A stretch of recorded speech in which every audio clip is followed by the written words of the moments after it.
Hello and welcome to how to feed your kefir, how to harvest your kefir 101. Hope you enjoy this little lesson. Here we've got two half-pint jars of kefir grains that I fed with milk this morning before work, and they've been in now for almost exactly 12 hours, maybe a little bit more. And you can see that it's nice and solid in here, and we're just starting to get a little bit of that separation. It's not really focusing very well, but we're just starting to get some of that separation of the whey there. See that little liquidy bubble in there?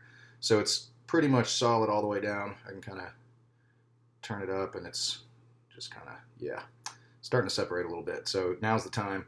In fact, I probably could have hit this just a little bit before now, but it's all good.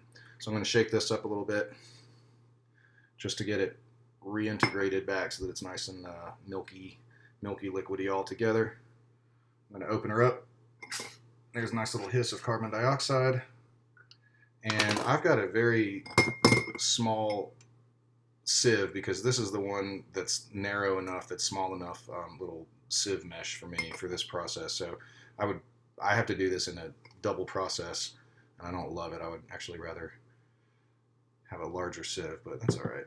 I'm going to move this forward a little bit so that we can get a nice view in there. That's the stuff. Yes, sirree, Bob.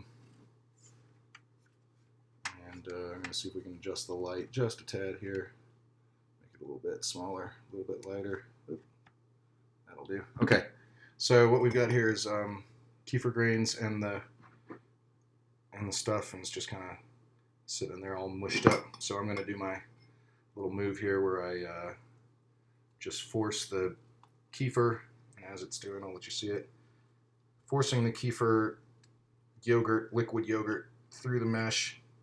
It's pretty liquidy, but it's thick, like, I don't know, it's not quite like glue, but it's thicker than milk. And on the top,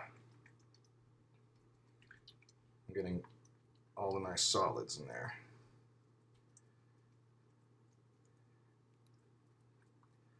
And eventually, I'm going to get down to where it's just kefir grains. And I always like to give the bottom of the sieve a little pull on the spoon. I'll get that last little bit out of there. So I'm just kind of smearing the back of the spoon. This is slow-mo.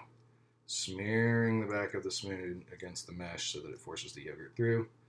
Pull my lid over, and I like to just drop my grains there. That was half of it. Now most of the grains are at the top. They tend to float. So what's left in here is not a ton of grains. It's mostly just the kefir. And I'm just going to try to get all of this stuff out that I can. Try to clean that jar up a little bit. It's kind of messy, milky. Smells kind of weird, but that's the ball game. And again, I'm mashing. Oops. I was watching the video and stuff spilled out. Mashing with the back of the spoon to force all the liquid kefir through.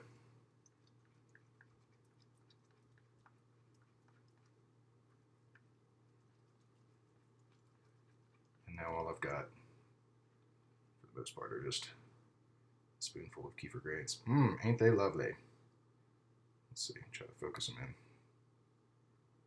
Okay, more or less. There's one of my half pints, and what's in here is just some kind of thick yogurty concoction. A little bit of CO2 hiss. Pour them puppies out. Yeah. That was nice and chunky. And I'm carefully mashing the back of my rubber spatula spoon.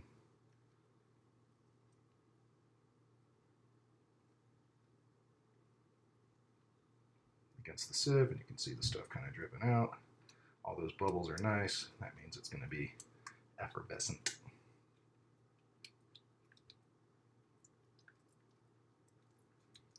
This is a SCOBY. It is a something of bacteria and yeast.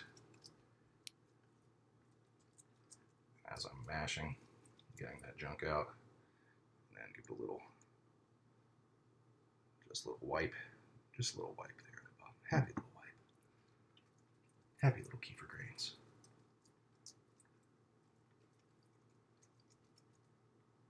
And I will stash these grains in jar lid number 2 for easy measurements. If you're starting with 1 jar, you might build up a nice big culture for a while, and then at some point you can start 2 smaller ones and let them build up. I'll show you how much more they make here in a minute when everything's done.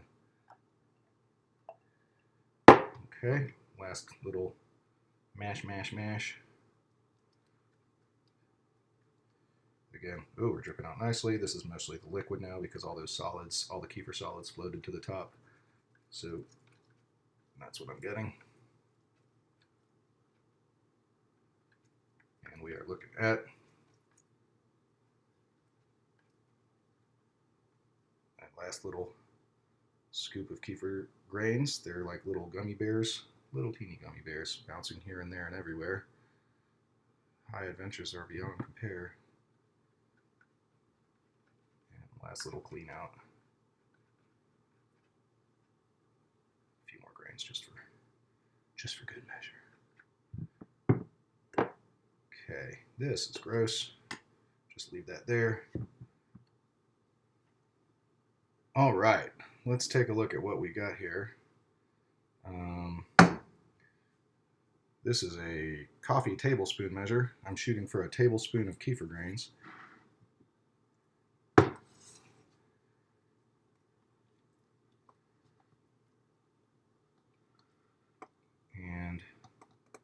See how much in one day. So at 7 o'clock a.m. this morning, about a little less than 12 hours ago, this was exactly 1 tablespoon of kefir grains that fit into this spoon, just like that.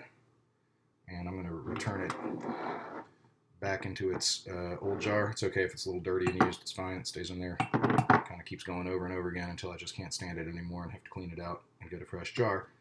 But here's what's neat. Everything in here is extra multiplied, growing more kefir than kefir grain. So this is what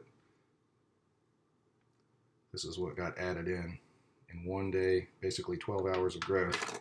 That's a decent little, maybe a 1/4 teaspoon. So rather quickly you can build up a larger and larger community. Second one here. And there's really no reason not to do this all in 1 jar. I just happen to have done it in 2. I don't know quite why. I used to do it in 1 big jar and have 2 tablespoons of kefir going with 2 cups of water, or excuse me, 2 cups of milk. And that's kefir growth right there in 1 half day, in 1 session of growing kefir. Not too shabby. I can get a little more out here. I have almost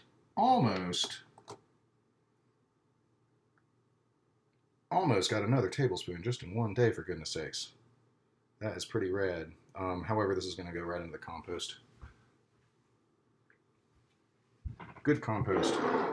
And what we can do here, very simply take your whole milk, tablespoon of kefir, approximately a cup of milk,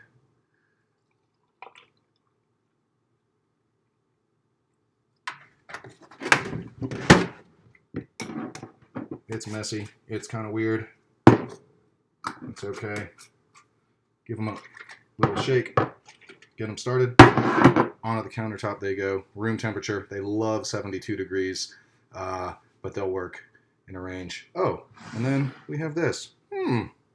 Lovely little kefirs. Kefir milk, look at that, great. Liquid drinkable yogurt. I'm going to just simply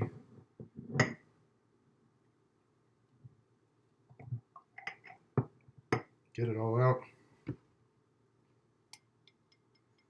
Making a big mess on the countertop, it's the best. It is not yogurt like Dannon. It's liquid, just a little thicker. And the second ferment likes to have a little fruity sugar. A lot of places, or a lot of things online that I've read, and what I have done in the past is a slice of fruit or a little bit of usually citrus because it's got some acid and it's got some sugar, but this is what I make my kefir with in the morning. This stuff is great, and we get it from the Asian food market in big lots of 6-packs, so I just give it a little boost to get started. That's not the entire flavoring, but I figure what's as much sugar as one slice of mango? It's about that much. Pretty simple from here. Oh, I got kefir on my hand. Give it a little shake. That goes into the refrigerator, and after one night, very sour. After one night in the fridge, it's calmed down a little bit. Ready to add some more mango to it. Throw in a banana, whatever you need to. Give it a stir. Enjoy your kefir.